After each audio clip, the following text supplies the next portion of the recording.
রামকৃষ্ণ সেবা দলের ইসেতে আজকে পুজো হচ্ছে মন্দিরে। দেখুন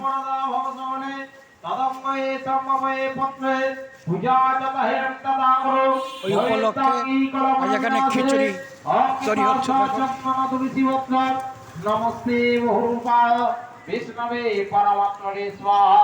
খিচুড়ি ভোগ প্রতি সোমবার শ্রাবণ মাসে এই খিচুড়ি তৈরি করে প্রসাদ বিতরণ করা হয়।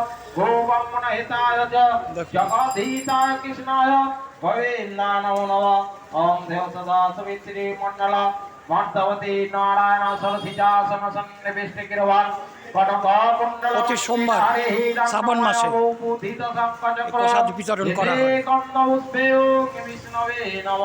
ईशबन्धं विष्णवे नव ईशदपुष्पं विष्णवे नव ईशधूपं विष्णवे नव ईशदीपं विष्णवे नव एतासकितसपकरण आमन्नो नैवेद्य ॐ विष्णवे नमः।